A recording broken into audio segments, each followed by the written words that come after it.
샬롬 1월 12일 화요일 아침입니다. 오늘은 시와 그림의 이제 역전되리라 찬양 듣고 말씀 나누도록 하겠습니다.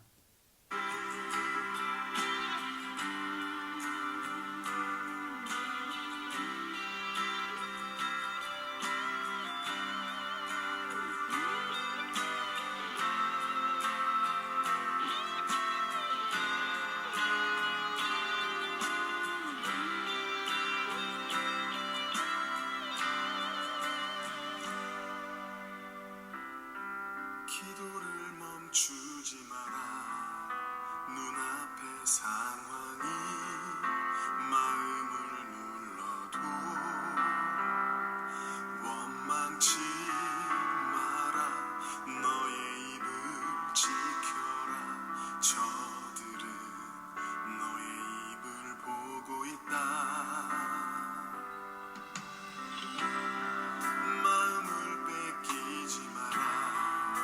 내가 널 도우지 않는단 소리에 너의 모든 게 불리해도 너는 기도를 계속해라. 너 기도를 멈추지 마라. 내가 너의 그 모든 상황을 바로 역전시키리. 너 기도를 멈추지 마라.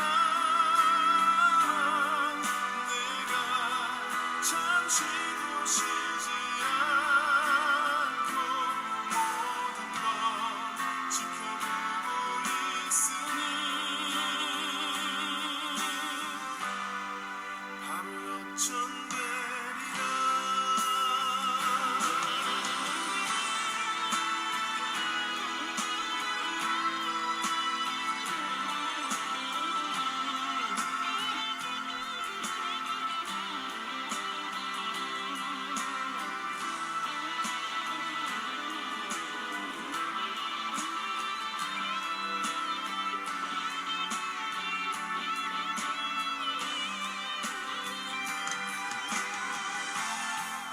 저들의 힘이 너를 압도해도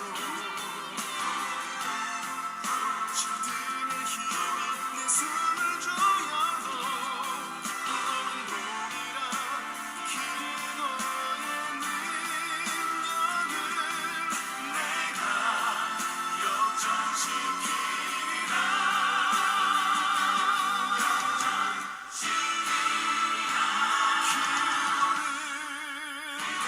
멈추지 마라.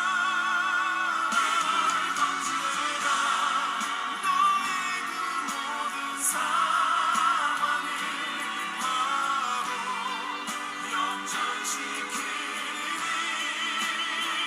너 기도를 멈추지 마라. 내가 잠시도 쉬지 않고 모든 것 지켜보고 있으니 너 기도를 멈추지 마라. 내가 너의 그 모든 상황을 바로 역전시키리.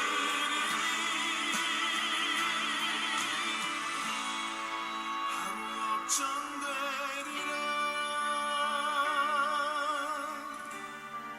바로 역전되리라. 이제 역전되리라.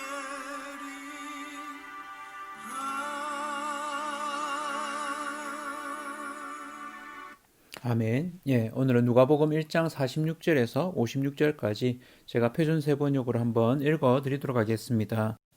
그리하여 마리아가 말하였다. 내 영혼이 주님을 찬양하며 내 마음이 내 구주 하나님을 좋아함은 그가 이 여종의 비천함을 보살펴 주셨기 때문입니다.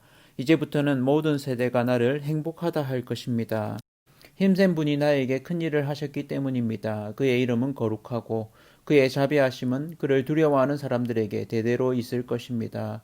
그는 그 팔로 권능을 행하시고 마음이 교만한 사람들을 흩으셨으니 제왕들을 왕좌에서 끌어내리시고 비천한 사람을 높이셨습니다.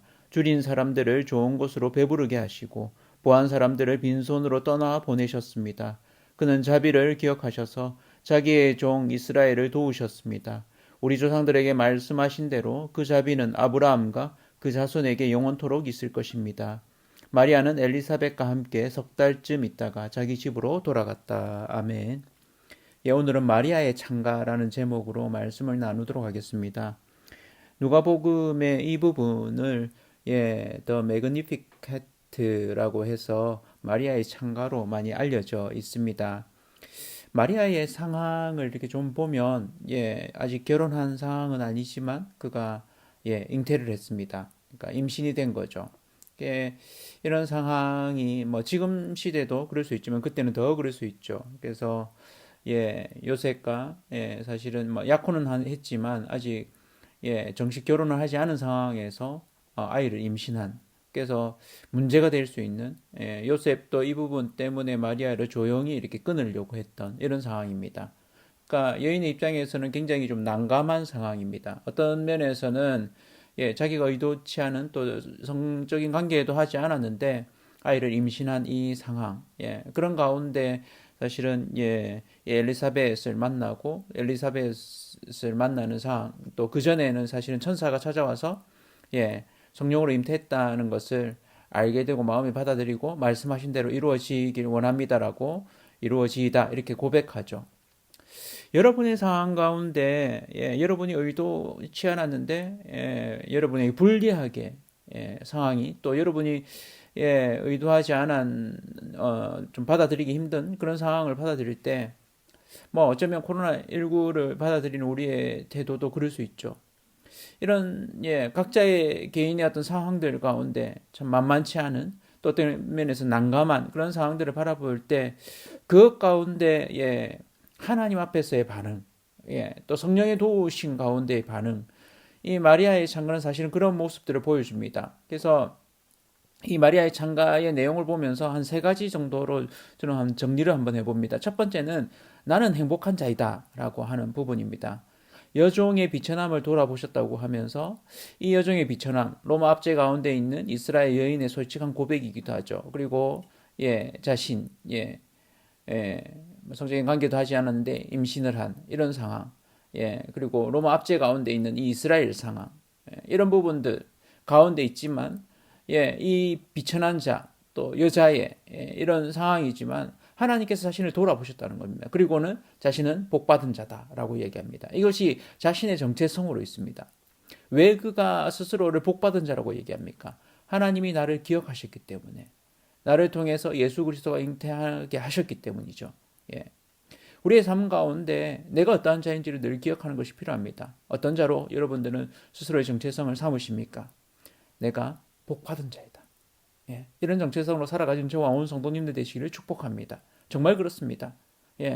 우리가 복받은 것, 뭐 물질이 많고 적고를 떠나서 그런 부분이 아니라 더 중요한 부분들이 있죠. 하나님을 알고 예수 그리스도를 믿고 하나님과 동행하는 그 삶을 산다는 것, 믿음을 가졌다는 것, 그것이 그 믿음을 나눌 수 있다는 것이 우리에게 좋은 정말 최고의 복이죠.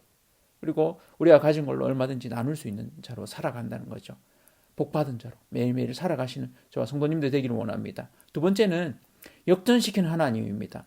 교만한 자를 흩으시고 권세 있는 자를 내리치시고 비천한 자를 높이셨고 줄이는 자를 좋은 것으로 배불리셨고 부자는 빈손으로 보내셨다. 이렇게 얘기합니다.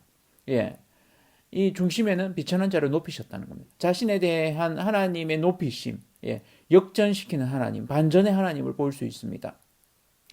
이 시대 가운데 하나님의 일하심, 하나님이 이스라엘의 삶 가운데 어떻게 일하셨고, 또 하나님의 역사 가운데서 오히려 권세 있는 자, 교만한 자를 어떻게 꺾으시고 오히려 비천한 자를 높이시고 하나님이 그 겸손한 자를 하나님의 역사 가운데서 사용하시는지, 그렇게 역사 가운데 쓰임받는 많은 믿음의 사람들이 있었습니다. 마찬가지로 우리가 나를 쓰시는 하나님, 예, 여러분을 쓰시는 하나님, 그 하나님께 쓰임 받는 저와 온 성도님들 되기를 축복합니다. 우리가 그런 자임을 고백하기를 원합니다. 그럴 때 우리 삶 가운데 일하시는 그 하나님으로 하나님을 찬양합니다. 하나님이 어떤 분이신지를 새롭게 깨닫게 됩니다. 그리고 고백하게 되죠. 세 번째는 약속을 이루시는 하나님입니다. 이스라엘을 도우사 긍휼히 여기실 뿐만 아니라 이스라엘을 기억하시고 아브라함에게 말씀하신 그 일, 아브라함과 그 자손에게 이루셨다. 예, 결국 자손에게, 예, 자신에게, 예, 이스라엘 땅에 예수 그리스도라는 이 구원자를 주신다는 것을 이야기하는 겁니다. 그러니까 예수 그리스도의 그 탄생 그리고 그 이후에 이루어진 놀라운 일들을 미리 이렇게 알려주는 것이 되죠. 언약을 이루시는 하나님, 언약을 성취하시는 하나님, 예, 우리 삶 가운데 하나님은 그 말씀하신 바를 이루십니다. 그 말씀을 붙들고 살아가는 저와 성도님들 되기를 원합니다. 하나님이 말씀하신 바를 이루시죠. 그것이 믿음으로 살아가는 것입니다. 우리의 상황 가운데 하나님의 일하심을 보는 그 하나님의 일하심을 이 부족한 자, 나를 통해서 일하시는구나. 그로 인해서 감격하고 매일매일 찬양이 넘치는 그런 저와 온 성도님들 되시기를 축복합니다.